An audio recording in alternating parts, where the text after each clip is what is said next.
Internacional e Vitória no Beira-Rio. Boa noite, professor Gabriele Gomes, do Globo Esporte Bahia. Eu gostaria que você avaliasse essa partida e o quão frustrante foi esse gol nos acréscimos. Boa noite, Gabriele. Sim, primeira coisa que eu falei no vestiário é que a gente tem que ficar indignado com resultados assim, mas não podemos abaixar a cabeça. Os jogadores guerrearam muito. Claro que tem muitas coisas que a gente precisa melhorar e vamos melhorar com o trabalho e principalmente com o profissionalismo desses atletas, né? Então fica aquele gostinho triste, mas sabemos que a gente fez muitas coisas boas e sabemos que temos que melhorar para a gente subir na tabela e ficar numa zona mais confortável. Ali no pré-jogo eu te perguntei se o time de hoje já teria um pouco da sua cara. O que é que você achou desse time de hoje? Não tem muita coisa para melhorar. Quero trabalhar algumas aproximações, a gente ficar mais com a bola, fazer o adversário correr atrás de nós, com inversões, com o lado oposto. E até tivemos algumas chances ali no segundo tempo, principalmente de finalização ali com o William, com o Maicon, se eu não me engano com o Cáceres lá pela direita de uma bola. Mas sabemos que vamos melhorar e vamos melhorar, tá? Vamos melhorar. A nação aí pode ter certeza, vem nos apoiar, continua nos apoiando, que a gente vai trabalhar muito forte para dar a resposta que todos nós queremos. Guma Guedes, do Panorama Rubro-Negro. Carilli, gostaria que você fizesse uma avaliação sobre a performance dos atletas Lucas Braga e Ronald na partida de hoje. O Ronald é um jogador que eu gosto, uma taxa de trabalho muito grande, gosta de ter a bola, um jogador inteligente, com bom passe. Principalmente no segundo tempo, acho que fez muito bem. Depois eu acabei até tirando por conta, percebi que ele estava um pouco cansado pelo desgaste da partida, por isso que foi a minha troca. O Braga é um jogador que precisa mais de profundidade, e nós precisamos entender isso, o grupo precisa entender isso para usar as melhores características do Lucas Braga. Mas assim, de uma forma geral, com o trabalho, com aquilo que eu penso, todos vão melhorar e entregar o máximo. Emílio Pinto, da Rádio Itapuã FM.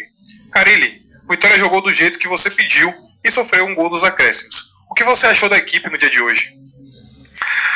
Funcionou muitas coisas que eu queria, né? Outras poderia ter sido melhor, mas de um modo geral, um contato só com os atletas, um treino só com os atletas ainda na véspera do jogo, foi muito positivo, né? Umas coisas muito positivas.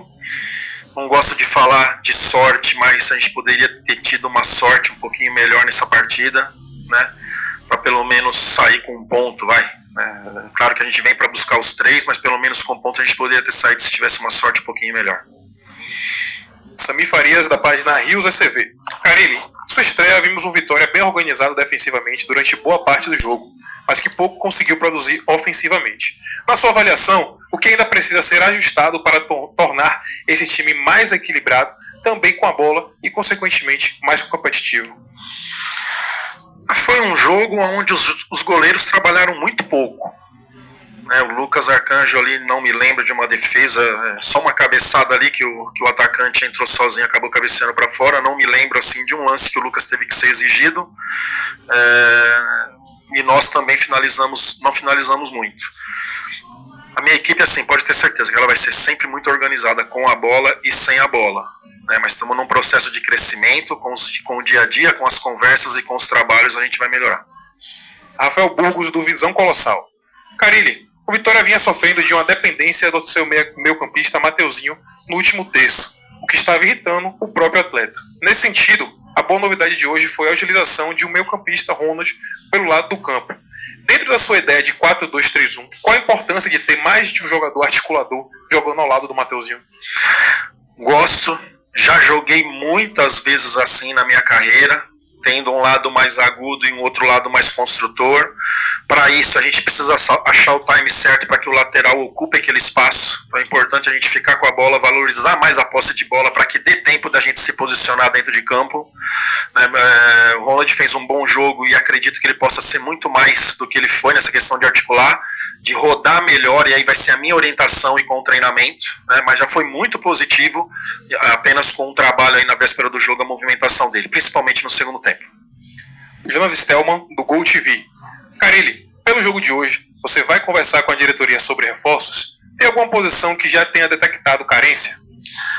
Estamos conversando, né, aos poucos. Esses jogadores que chegarem, a gente não pode errar, o clube não pode errar, então a gente tem que ter bastante sabedoria, bastante reunião, observar bastante, conversar bastante para que a gente tenha informações desses atletas em outros clubes para que possam vir acrescentar. Antes de eu chegar, já tinha a ideia da chegada de alguns jogadores, e irão chegar, mas a gente vai conversar com calma porque a gente não pode errar. Leonardo Santiago, do Canto Rubro Negro. Carille, hoje tivemos uma vitória no 4-4-2 sem bola e buscando no primeiro tempo associações pelo lado e bola longa na profundidade das costas do Internacional, da zaga do Internacional. No segundo tempo, os espaços acabaram aparecendo e o Vitória conseguiu achar transições, mesmo com alguns jogadores muito desgastados. Gostaria de saber qual foi a leitura para não utilizar atletas de ataque a espaço, como por exemplo Léo Pereira e Fábio, que estavam no banco. Esses atletas aí, principalmente o Léo, eu conheço muito bem, do ano passado, acompanhei muito. Vão ter que passar por uma adaptação, se tiver que entrar do outro lado, que tanto o Oswaldo, como o Lucas Braga, como o Léo, são jogadores que gostam de jogar mais pelo lado esquerdo do campo. Não são jogadores que gostam ou que atuaram muito pelo lado direito e mais pelo lado esquerdo. Vai precisar passar por uma adaptação. Com a entrada do Oswaldo, a ideia foi a gente ficar mais com a bola, e até o lance que acontece com o Renzo ali foi uma triangulação dele com o Mateuzinho aqui, que quase a gente fez o gol ali, né? Aos poucos eu vou conhecendo eles melhor, eles vão me conhecendo melhor, né? E isso vai ser com o trabalho e com o dia a dia. Reinaldo Oliveira, da Rádio Excelsior e do canal do Interativo. Carille, seu primeiro jogo no comando técnico do Vitória, e o que deu para perceber que precisa ser corrigido urgentemente para não sofrer nas próximas partidas? Muitas coisas e vão ser corrigidas. Por um outro lado, né, eu quero parabenizar esses atletas aí, o tanto que guerrearam. Era algo que estavam falando que nos últimos jogos não estavam competindo tanto, e o futebol, a gente acabou de ver um mundial de clubes aí, estamos acabando de ver um mundial de clubes, onde a competição ela é o tempo todo, não tem mais como ser diferente. Então competiram, lutaram. Em questão da bola da profundidade, tem hora que eu achei que a gente acelerou muito para isso, a gente poderia ter ficado mais com a bola para esperar o momento certo para atacar espaço, né? Mas teve muitas coisas positivas aí. O que tiver que melhorar, pode ter certeza que nós vamos melhorar. Anderson Matos, do canal do Dinâmico. Carille, em relação aos nomes apresentados pela diretoria sobre reforços, você gostou dos nomes que vinham sendo conversados antes de sua chegada, e como está essa questão para o senhor? Já conversamos sobre alguns nomes, sim. Estamos olhando, tirando informações, olhando muitos vídeos para que a gente chegue aqui e procure tirar o melhor desses atletas, né? Vão ser com informações, com vídeos, conversando com profissionais com quem eles já trabalharam, para a gente se cercar de todas as informações. Repetindo, a gente não pode errar, então é muito importante a gente se cercar de tudo. Fábio Almeida, do canal do PH. Carille, você hoje jogou com o que tem e promoveu a estreia do Renzo Lopes. Gostaria que fizesse uma avaliação sobre o atacante e se existe alguma coisa para ser feito para o jogo contra o Botafogo. Sobre o jogo do Botafogo, a gente está acabando um jogo agora, né? Agora, a partir desse momento, a gente começa a pensar no Botafogo, nosso próximo adversário, mais uma decisão. O Renzo já jogou na Arábia Saudita, onde eu trabalhei. É um jogador com uma boa qualidade técnica, com uma boa retenção, com uma boa finalização. Claro que ele está precisando treinar um pouco mais, né? A gente tinha ele, hoje vai para 30 minutos, 35 minutos, porque vem de um período de férias lá do mundo árabe, que acabou o campeonato em maio, se eu não me engano. Ter cuidado aí para que a gente não perca nenhum jogador e para que esses jogadores também não percam a confiança para dar um resultado positivo. Para finalizar, Camila Celeste, da Unidas pelo ECV. Carille, sabemos que o senhor está começando e ainda está conhecendo o elenco, mas a torcida já vem percebendo há algum tempo o baixo rendimento de alguns jogadores do clube. Sabemos que o problema não são apenas eles. O que você pretende fazer diante disso? Olha, eu considero um grupo qualificado, mas que um grupo que precisa ter um pouquinho mais de confiança. Isso vai ser um trabalho meu com minha comissão, de fazer esses jogadores crescer fisicamente, crescer tecnicamente, crescer taticamente, que não tem outra forma, né, mas eu conheço e vamos recuperar todos eles. Pode ter certeza que todos eles vão ser muito úteis até o final da temporada. Entrevista coletiva com o professor Fábio Carilli encerrada.